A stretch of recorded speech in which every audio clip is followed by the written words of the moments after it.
সরকারে আছে, এটি বিপক্ষে আছে। একজন হিন্দু হিন্দু হিন্দু হিন্দু করছেন, আরেকজন বলছেন যে ওয়াকফ বিল নিয়ে যদি পশ্চিম বাংলায় কোনো আন্দোলন করো তাহলে আমার থেকে কেউ শয়তান কেউ হবে না বা বদমাইশ কেউ হবে না, রেগে আমি আগুন হয়ে যাব। কেন? আমার তো আরএসএস এর সঙ্গে সেটিং আছে, আমার তো এখানে একে অপরের সঙ্গে যুদ্ধ করছি।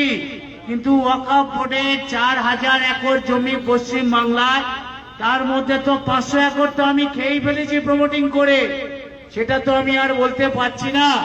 বাকি অন্যান্য দল যেগুলো আছে তাদের আমি ম্যানেজ করে নেব ফিশ ফ্রাই খাইয়ে নবান্নে বসিয়ে। কিন্তু মানুষ খুব সচেতন হয়ে গেছে।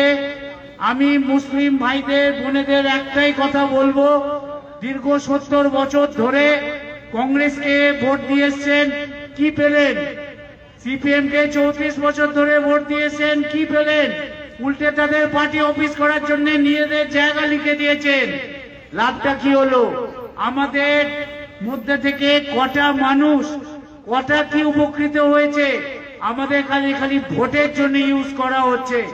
আমি খুব সাধারণ ভাষায় আপনাদের সঙ্গে বোঝাতে চাইছি যে আসছে দিনে খুব ভয়াবহ দিন আসছে। এই যে আমাদের বিজেপির এলওপি, আমাদের অপোজিশন লিডার, উনি বলছেন যে রোহিঙ্গা বাংলাদেশি। আপনারা কেউ দেখেছেন কে বাংলাদেশি কে রোহিঙ্গা? আপনারা কেউ বলতে পারবেন যে কাকে কিরকম দেখতে?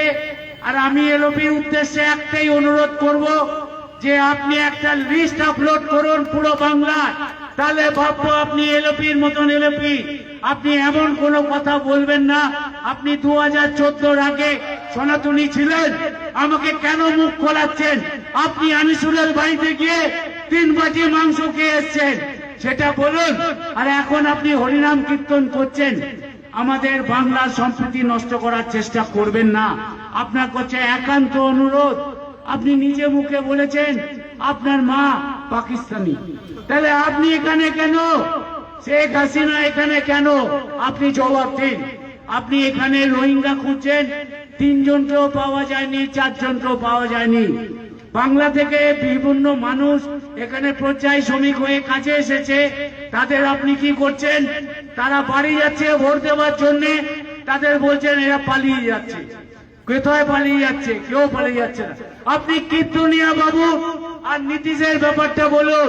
এরা দুজন বাংলাদেশি, কি করে ভারত সরকার রেখে দিয়েছে মন্ত্রিত্বে, আরেকজনকে এমএলএতে রেখেছেন? এগুলো আগে ঠিক করুন। মতুয়াদের কেন মিথ্যা কথা বলছেন যে সিএতে নাম তোলা যায়? সিএতে নাম তোলা যায় না। এখানে আজকে যা ফাইনাল হবে এটা কিন্তু প্রত্যেক বাড়ি কাজ হয়েছে, কিন্তু এটা আপনারা এনআরসির কাজ করছেন। এখান থেকে আপনারা বাদ দেওয়ার চেষ্টা করছেন মানুষকে। আমি একটাই কথা বলবো, শুধরে যান। মানুষ কিন্তু কড়া জবাব দেবে। কি তৃণমূল কি বিজেপি, আপনারা দুজনে সজাগ হয়ে যান, শুধরে যান। करारा जवाब मिलेगा।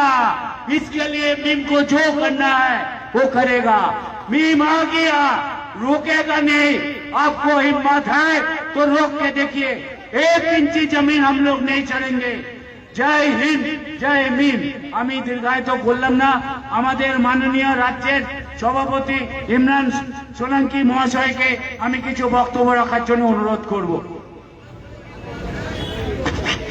অসংখ্য ধন্যবাদ কবি রানা সাহেবকে, অল ইন্ডিয়া মজলিসে ইত্তেহাদুল মুসলিমিন। আমাদের শেষ বক্তা, যার অধীর আগ্রহে আমরা আছি, one of the most biggest popular, আমাদের সকলের প্রিয় নয়নের মণি, আমাদের মঞ্চে আছেন। আমরা ডেকে নেব আমাদের পশ্চিমবঙ্গ রাজ্য সভাপতি ইমরান সোলাঙ্কি।